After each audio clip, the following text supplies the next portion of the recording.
E aí, pô, voltei. Muito embora eu tenha achado esse manual meio ruim para o que eu queria fazer aqui, eu achei uma informação legal aqui dentro dele sobre o que a gente já tinha dito anteriormente sobre tensão e corrente. Então vamos lá, olha, ele tem aqui um trecho aqui de resumo. E aí o que ele fala? Ó. Eita! Tensão. Tensão é a diferença de potencial entre dois pontos. Então você tem os polos positivo e negativo, ou os buracos da sua tomada. Buraquinho aqui, igual a tomadinha de porco. Olha lá. Certo? Nossa, parece um rosto, mas não é. Beleza.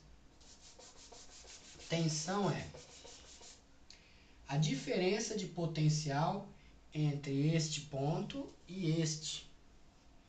Que aí pode ser 110, 220, 12 volts, 1,5 volt, tralalá. Beleza. E corrente? Então, gravem isso. Tensão, vou até escrever, vai. É a diferença de potencial entre dois pontos. No caso, ponto positivo e ponto negativo. E corrente. Que aí eu até lembrei de um negócio que eu vou falar para vocês. O que ele diz aqui no resumo? Corrente é o movimento ordenado dos elétrons, que é medido por ampere, né? Então, suponhamos que isso aqui é um fio elétrico, fio de cobre, né? Os elétrons dentro de qualquer objeto, né? Seja num metal, numa parede, numa madeira, enfim.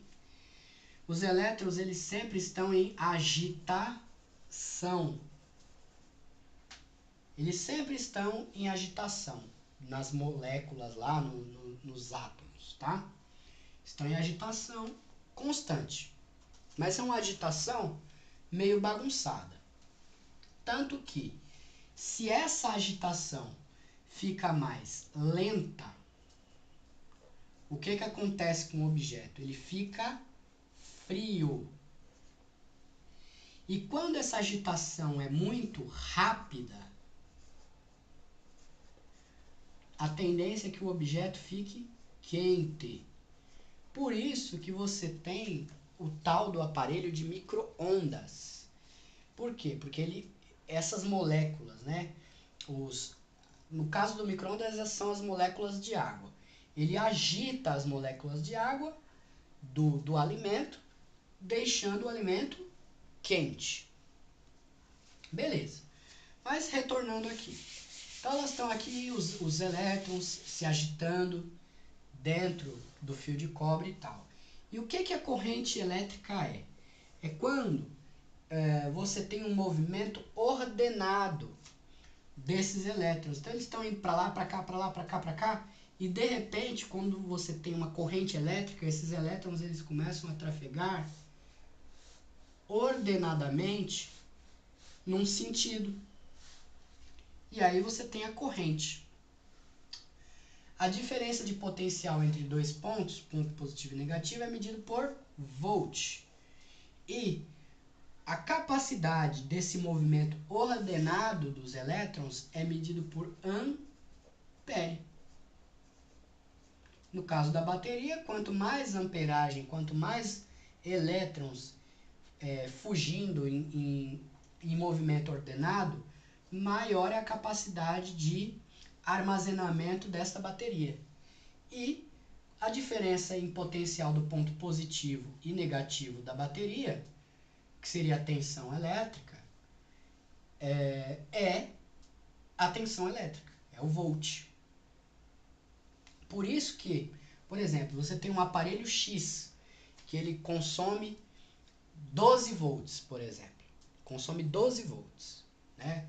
a tensão para funcionamento dele é 12 volts. Se você pegar um aparelho desse e ligar numa tomada de 110, naturalmente ele vai queimar. Por quê? Porque a diferença de potência, de potencial entre o polo positivo e negativo é muito grande. E aí você vai fritar o aparelho. Bom, isso posto, dada essa explicação breve, né, e singela, a gente vai falar sobre a potência. E aí eu achei aqui a parte de potência nesse manual, e é o que a gente vai chorar agora.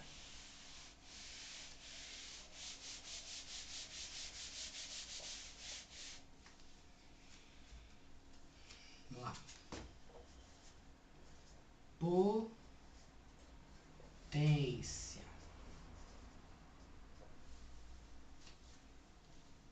Esse canetão aqui já está indo para o saco. Vamos lá. Potência elétrica é a quantidade de energia consumida em um intervalo de tempo. A potência elétrica é medida em watts, que corresponde à quantidade de energia por segundo e possui os mesmos múltiplos e submúltiplos que as grandezas elétricas. Além das unidades convencionais, existem ainda o cavalo-vapor, que é o CV, né, que você vê em motores elétricos. Ah, quanto CV tem esse motor elétrico? Ah, ele tem 2 CV, 3 CV. Aqueles motores de bomba. Provavelmente você já viu, né? Tem uns lugares que tem lá enrolamento de motores, né? Parece que ele está enrolando o motor, mas não é. É quando ele troca a bobina do motor, ele faz um enrolamento. Ou troca o rolamento mesmo do motor elétrico. Então é o enrolamento de motores. Acho que é mais a segunda coisa que eu falei, viu, gente? Tem hora que eu falo bosta também. Mas tudo bem. Enfim, então aqueles motores elétricos você normalmente vai ver falando disso, de um cavalo, né? Fala cavalo, né? É CV, 2CV, 3CV. E o horsepower, né? Que realmente é o cavalo, que é o HP, né? 2HP, 3HP, 5HP, que terão grande utilidade no nosso curso. Observe as relações entre eles. Tralalalaô. Bom, então vamos lá. Potência. Primeira coisa. Potência é medida em que? Em watts, que é o W. E que diacho que é isso? É a quantidade de energia consumida em um intervalo de tempo. Então, por exemplo, você vai lá, todo pans, né, recebeu o abono do PIS, né? E aí, você com aquele dinheirinho na mão, você vai na Casa Bahia e vai comprar um aparelho de som. E aí você chega lá e o vendedor te diz, olha, esse aparelho aqui, ele é top, maravilhoso, e ele tem, 5 mil watts de potência. Nossa. Então o som deve ser alto mesmo, né? Você vai imaginar, nossa, agora eu vou estourar no norte e vou escutar Simone e Simaria no último volume. Nossa, que lixo, hein? Mas tudo bem. Aí, beleza. Você comprou esse som. Primeira coisa, quando o cara fala que ele tem 5 mil watts de potência, já é uma redundância. Porque se você está falando watts, obviamente você está falando de potência, né? Então, ele já tem aquele somzão que você comprou, tem 5 mil watts. E o que quer dizer watts? Né? Você faz uma analogia de quando você compra, que seria a potência, né? Que o som é mais alto. Ou, por exemplo, quando você compra uma furadeira, que ela tem 5 mil watts, né? Eu acho que nem existe uma furadeira tão forte, mas é uma furadeira que vai furar a parede assim que nem manteiga. Né? Ou o secador de cabelo. O secador de cabelo ele tem 5 mil watts. Porra, então ele vai transformar a sua cabeça numa tocha. Se você ligar ele vai incendiar seus cabelos. De tão potente que é esse secador. Mas na verdade, quando você fala é a quantidade de energia consumida em um intervalo de tempo. Então, gente, é o seguinte. Quando você tá lá no relógio de energia elétrica, o cara da Eletropaulo vem para medir a sua energia.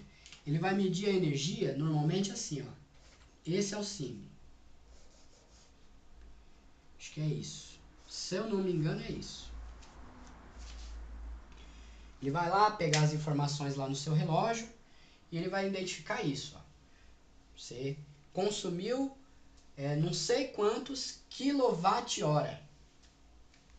Quilowatt-hora é exatamente o que a gente disse aqui, a quantidade de energia consumida em um intervalo de tempo. Naturalmente, se você tem um aparelho que ele consome no intervalo de tempo 5.000 watts de uma vez só, numa cacetada só, obviamente que a capacidade de fazer aquilo que você quer que o aparelho faça é muito grande. Por quê? Porque ele consome uma porrada de energia de uma vez só. Então ele esquenta para valer, ele toca a música para valer, ele vai furar uma parede para valer, sem enrolação. Só que em contrapartida, você vai ter um consumo grande também. Então, quanto maior a potência do aparelho, quanto maior a quantidade de watts que tiver identificado no aparelho, teoricamente, para o seu bem-estar, né, de usufruir de uma música e tal, é maravilhoso. Mas no teu bolso vai estourar. Então você vai tomar na tarraqueta de qualquer maneira. Né? Você vai ouvir a música na maior altura que você quiser, só que a quantidade de quilowatt-hora que está contando no teu relógio da Eletropaulo é uma quantidade mais rápida. É aquele disquinho que fica rodando no relógio da Eletropaulo, ele começa a rodar que nem louco. E aí você vai se fuzilando. Beleza. Além das unidades convencionais para medir a potência elétrica, você também tem as unidades de cavalo-vapor ou horsepower, o HP, né? Então, por exemplo, por isso que eu falei para vocês em relação àqueles motores de bomba, disso, daquilo que eles falam, esse motor tem 2 CV, 3 CV, 1 CV. Por quê? Porque também você colocar a unidade somente em watts não fica muito claro. Né? Então, quando você precisa de um motor, de uma bomba, por exemplo, mais potente, você vai pegar um motor de 2, 3 CV ou até mais, que seja. Né? Um motor de 1 CV é um motorzinho mais simples, né? Um motorzinho de bomba mais simples, que também substituiria a medição em watts, certo? Beleza. Próxima coisa que a gente tem que falar aqui. Deixa eu ver.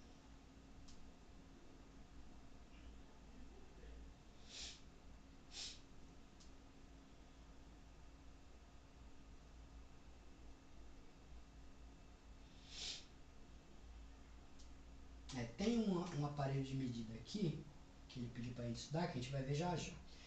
Como eu já falei para vocês em relação a isso, em relação à potência, tá faltando falar para vocês em relação à frequência e à resistência. Então deixa eu achar a frequência aqui. Olha, aqui tava bom que tinha até corrente alternada, olha. Podia ter usado antes, mas tá beleza. Circuito trifásico, bifásico, monofásico, corrente alternada, dispositivo de comando,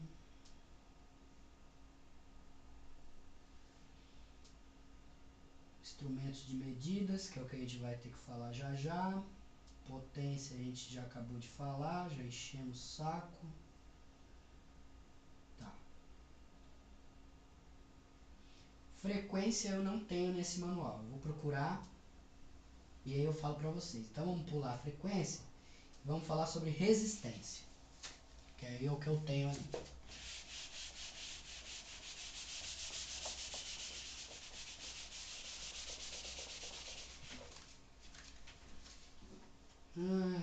Vamos lá. resistência. Você já pode fazer a analogia em relação à resistência do seu chuveiro. Mas como assim? Resistência do chuveiro? Bom, vamos ver o termo aqui que ele atribui à resistência. Ó. Resistência elétrica é a oposição, isso quer dizer a dificuldade que os materiais oferecem à passagem da corrente elétrica. Então, resistência é a dificuldade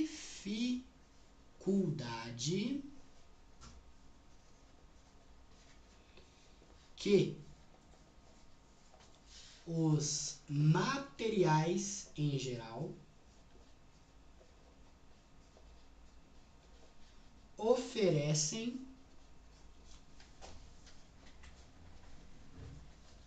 a passagem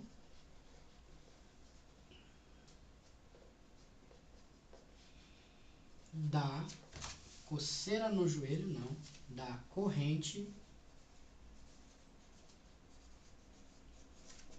elétrica. Por que eu falei para vocês em relação à resistência do chuveiro? Vou chegar lá. Mas vamos lá. Todos os materiais, gente, materiais que você fala,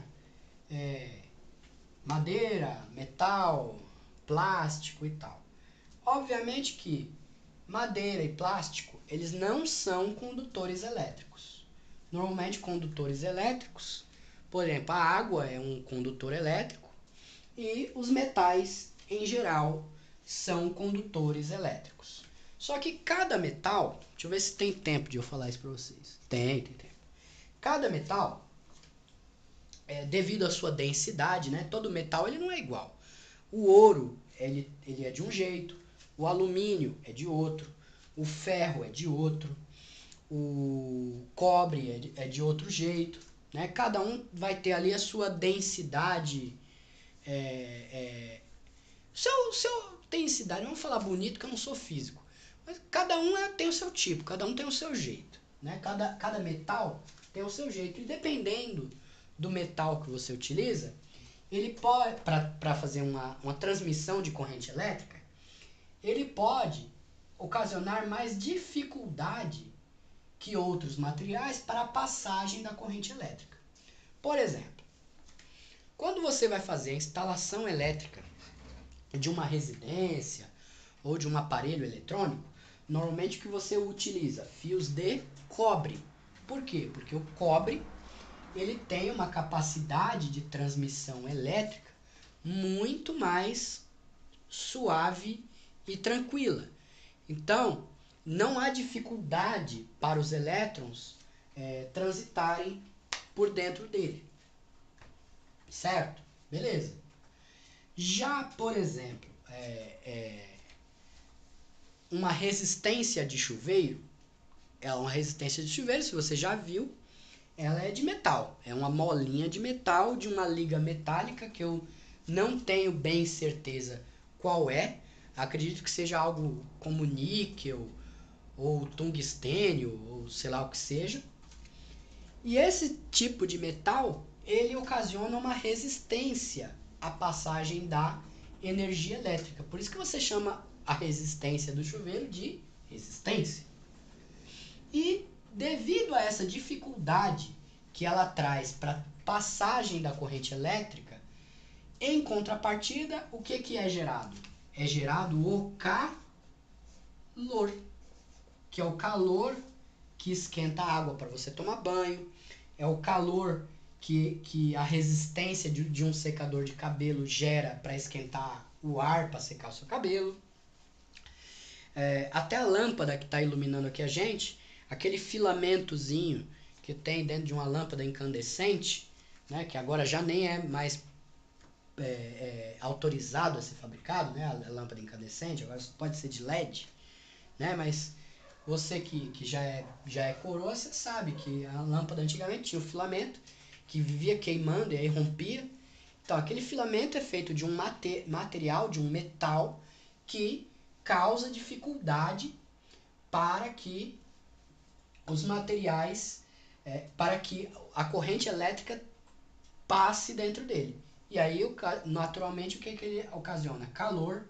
E no caso da lâmpada, além do calor, né, se você encostar a mão na lâmpada, você vai queimar sua mão. Mas além do calor, ela também traz luz. Bom, e qual a unidade de medida de uma resistência? A gente viu que a tensão é medida por volts, que a tensão é medida por volts, a corrente é medida por ampere, a potência é medida por watts e a resistência. A resistência é medida por ohm, que é aquele símbolo do ômega, do ômega grego, né? A letra do alfabeto grego, ômega, que é o ohm, né? Quando o cara tá lá fazendo aula de yoga, ele fica falando ohm, não é isso? Então é isso aí. Bom, falei de tensão, corrente, potência e resistência com vocês. Aí tem as leis de Ohm aqui, que eu não vou entrar nesse mérito agora, não tenho o menor interesse. Potência elétrica a gente acabou de falar.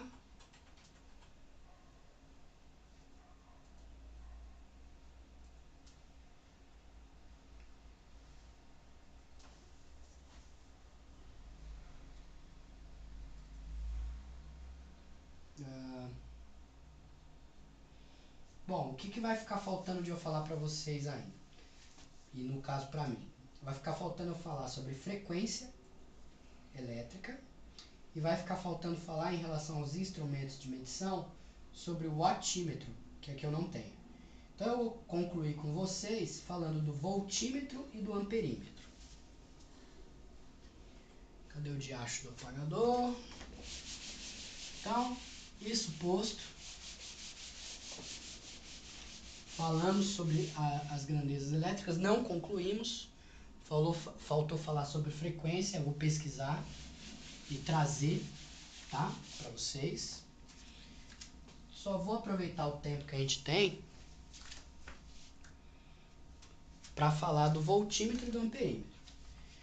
Né? Então, instrumentos de medição. Nem vou escrever ali, senão vou perder tempo à toa. O que é o voltímetro? É o instrumento destinado a medir a tensão elétrica. Nossa, não me diga. Deve ser conectado em paralelo com o elemento que deseja saber a tensão. Amperímetro é destinado a medir a corrente elétrica. Deve ser conectado em série com o elemento que se deseja saber a tensão. Então, por exemplo, lembra quando eu falei para vocês em relação ao circuito, né, a ligação em série ou em paralelo? Ligação em série é assim, pilha no rabinho da outra pilha. E ligação em paralelo é a pilha do lado da outra pilha. E aí você liga aqui mais com mais para lá, menos com menos, né? Para lá. Ligação em série, né? Aqui, paralelo. Série, você tem o mais aqui, o menos aqui, o mais aqui, o menos aqui. E aí você liga aqui e aqui. Certo? E aí você liga o mais no menos. E qual que é a vantagem da ligação em série para a ligação em paralelo? Ligação em série você soma volts. E ligação em paralelo? Você soma amperagem. Então, se você precisa de mais voltagem para funcionar um objeto, você vai ligar as baterias em série. Quando você precisa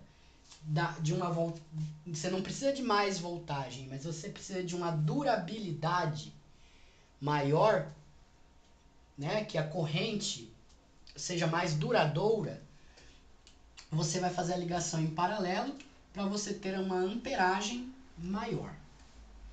Beleza. Então, como é que eu vou medir com o voltímetro? Você vai medir fazendo uma ligação em série, né? Você vai pegar a pontinha do medidor do voltímetro e ligar no mais, e você vai pegar a pontinha do ligador do voltímetro e ligar no menos, vai saber quantos volts está rolando. E do amperímetro? Do amperímetro você vai fazer a ligação em paralelo. Beleza. Eu vou dar uma interrompida no vídeo, porque já está estourando o tempo, e aí eu volto com vocês trazendo um multímetro, tá? Para mostrar para vocês.